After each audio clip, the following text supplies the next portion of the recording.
I cannot even describe the pain, and I didn't realize how bad it was. Any more energy. Hey guys, how's everyone doing? I feel like life has been a roller coaster journey since my bike accident. Today I feel like I'm finally healed. The most asked question, how did I get into my bike accident and what's happened since? So as you would probably have seen on my socials, I was bedridden for about an entire month after being involved in a really bad freak accident. And one of the most asked questions after that video went viral, especially on TikTok, was how did I get into that accident? Was heavily bandaged and in mommy mode when I found out the viral video of me through a stranger first, then an avalanche of messages at midnight. I did not know he was recording, and I had met him about a month before my accident, but he had only posted it then, which went viral. So as you can see today, I'm already fully healed, barring a couple more scars here. You know, you can see a couple here. All these are flat. The only painful one is this one, which is the achimosis scar, and also the knee, and a hypertrophic scar, which is like a hardened layer of skin. So on the 26th of November, I was having a really rough day. Like, it was just not my day. And I think a large amount of that was probably due to the fact that I was heavily PMSing. So whole day went by, horrible day, and then I went out with my partner for dinner, and you know, that also I was venting and not in a good headspace. Essentially, it was getting worse and worse and worse, and he tried his best to, you know, uplift my mood, but I think when I'm in that state already, no one can help me but me. And then I got really pissed off at him, as girlfriends do. The thing that I was upset about has nothing to do with him, by the way. It's something which was affecting me quite heavily, and it was, I don't want to talk about it because I feel like this thing doesn't even deserve any time. What I will say though is I'm quite immune to having to deal with the issue that I was upset about, just because I think it's really difficult sometimes being female. That's all I will say about it. But in the future, maybe this might help someone else, but I feel like it's giving me a kryptonite. And it's gonna maybe even invite more of that energy into your life, and they just don't have any energy for that anymore. It's now dealt with, so that's fine. Maybe in the future I might, because I think it'll be helpful to a lot of people who's going through the same. But for now, essentially I was venting to him, and then we decided to go home. So I live about 5 minutes away from where the accident happened. So, and it happened in front of the same dinner spot that we had just eaten at. So we went for dinner at this restaurant, and then we left to go get, I can't remember what we did, but we left to go somewhere else, and then later I was passing by the exact same dinner spot that we usually go to, and that is where the accident happened. So this is where it starts. So fast forward, we decided to head back. I was feeling slightly better, and we decided to go back to our separate homes. So anyway, I'm driving home, and I'm about 5 minutes away from my house, okay? Right in front of this restaurant. This is the restaurant I'm just about to pass by, when all of a sudden, 2 dogs are standing over here, right in front of the restaurant, yeah? And I'm like, I can't really see, because all the street lamps were really dim that night or weren't turned on. All I remember was, I was like, why is it so dark on this street tonight? And then I'm squinting, and the next minute I'm already here at this point. So I'm like about 50 meters away, when all of a sudden those 2 dogs, the back one bites the front one's ass, and the front one and the back one dash to the middle of the road right at where I'm driving to. Now mind you, I was driving like a grandma. I know all my friends near and far like, oh, you must have been speeding, blah blah blah. The only thing I can think of is I might have accelerated. So anyway, the dogs run right to the middle of the road, smack at the time when I'm about to hit that mark. So I slam right into one of them, and I hear the dog go, that's all I hear. The next thing I know, I'm not even with my bike anymore. I think your body sort of goes into shock when such adrenaline rush happens at that level. All I remember was, my bike is no longer with me, yet I'm skidding on the road, just my body, on my face. So I'm going like that, and I'm thinking, the only thought that comes to my head is, oh, why is this going on for so long? When am I gonna stop? That's all. I think I must have been delirious. So as you saw the photos here, my entire chin looked like it was pork belly fat sticking out. Like, it looked like the Joker's smile down here, and my lip here was split as if I took a scissors and cut it open. So then I wake up, and when I wake up, I'm no longer in the middle of the road. So I must have blacked out for a good few minutes, because obviously I fell in the middle of the road in this dark street. But when I open my eyes, I'm already at the side of the road, and I see 10 to 15 locals in front of me. Some of them are doing this like, another one's like, and they're, you know, they're speaking in Bahasa, but I can understand it being Malaysian. So I'm like, my first thing that I asked them is, macam mana anjing? How is the dog?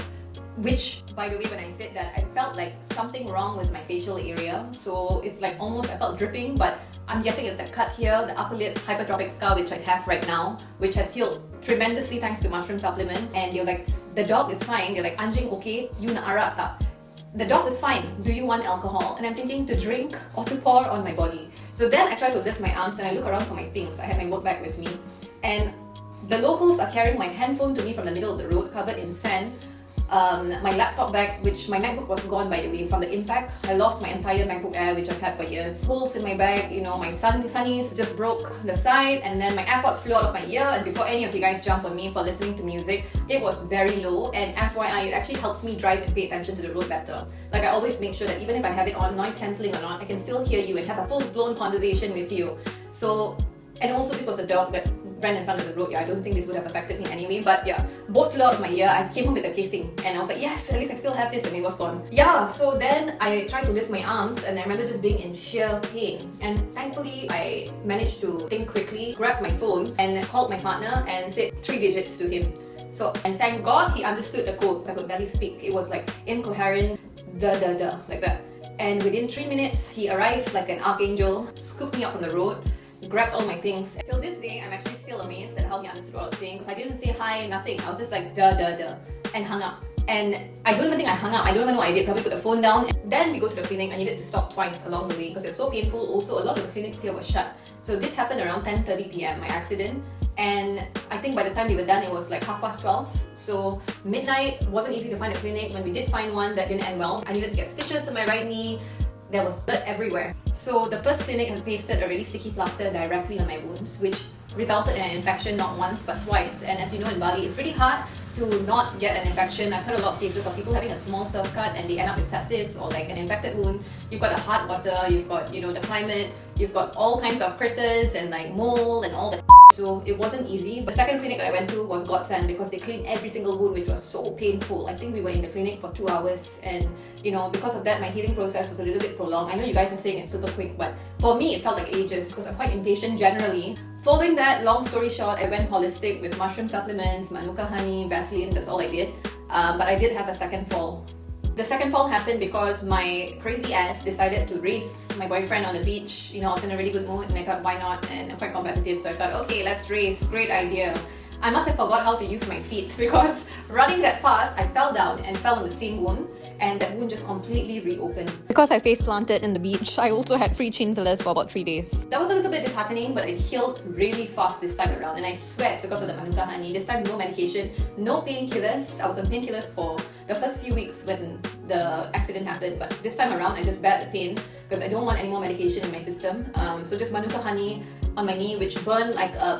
So all in all, 2nd degree burn that is now an ecchymosis. Scab, can I even call it that? Hypertrophic scar, lip that was basically cut open. Imagine me taking a scissors and putting it here and cutting. So it was just hanging. This was an open wound. My toe had a hole in it, which was an open wound. 25 places, injuries in. And the worst part was, I was so worried about internal bleeding and the concussion. Now, you're probably wondering, why did my face get affected if I was wearing a helmet? So it's because I wore a helmet that is open over here. And I'm never doing that again because I think there's a reason why so many people now wear the helmets where it's full face, including your jaw, because you just don't want to risk it, you know. And I think those that don't wear their helmets here are those that either they're driving a really short distance and they're really confident that they're not going to get injured, or they've just not gotten into an accident yet, and touch wood they don't. But, oh, and also, the dog is fine. Like, you're like, the dog is totally fine. My bike was fine in a couple of like scratches and stuff, but to tell you how minimal it was, so I told the owner what had happened of the bike that I was renting, and he was like, well, it's fine.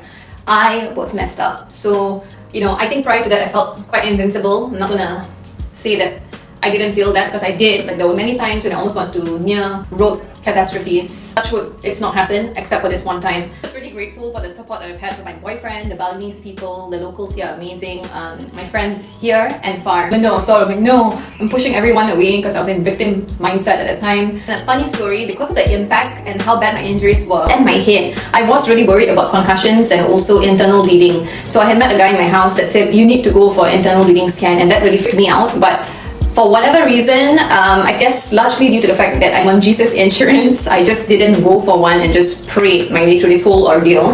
And thankfully, we are good. I was eating like a whole fruit diet during this period, and I had beetroot in an immense amount at one point. And then I remember going to the loo and freaking out because of the color. And I remember my really close colleague, who is this fierce Russian dude, he was like, what do you eat? And I was like, oh, I had beetroot, blah, blah, blah. And he's like, Sharon, I think if you've not eaten beetroot in your life, then that's probably it. And I was like, oh.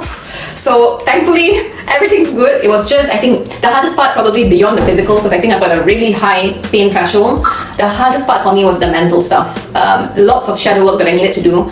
Lots of pep talk that I didn't ask for from my amazing freaking partner. Like, I'm so freaking thankful to him because I can be a real stubborn ox sometimes, and he was just consistently there, just like blah blah blah, even when I was pushing him away. Last thing I want to say is, if you're ever in Bali, try to get travel insurance at the very least, or at least if you're working here, get your company to ensure that your company provides it, because medical bills can come up to a really hefty sum, so you definitely don't want to be in that predicament. And also, you know, like in 2019, I think I read somewhere, there were 1,000 bike deaths. In fact, right after my accident, I think it was 2 days after my accident, I found out that someone had been playing pool with this guy, and this dude just died right after the pool game in a bike crash. And then I've heard other horror stories as well about the same case that I went through, where dogs ran in front of the road and this chick had bones sticking out of her leg. So you really want to take it quite serious here if you're going to drive a bike. And a final disclaimer, I feel like I'm a good driver. I definitely was not speeding that night, contrary to what my friends think. I was driving like a grandma, but I think I did accelerate at the end in a panic mode. So no matter how good of a driver you are, you've got to preempt for this sort of stuff as well, and the best way to preempt for it is just making sure that you're going at such a speed that is super slowed down. I think I was at 40. Which some say, oh, that's freaking fast still. But guys, I was driving like a granny that night, okay? Usually I drive really fast. Like in KL, I used to drive a car. This is my first time obviously driving bikes, but I definitely am more cautious now. Like even when I'm tailing someone and they're speeding, I don't speed with them. I just go at my own pace. But it's easy to get carried away here in Bali, especially when you see an empty road. It's just that there are too many strays to risk it. And then, if you're close to me, you probably heard another version as well, which is a spiritual version, but I feel like I'm not ready to talk about it up front. Anyone can ask me directly and I'll be happy to share. But that's basically what happened and how it happened factually.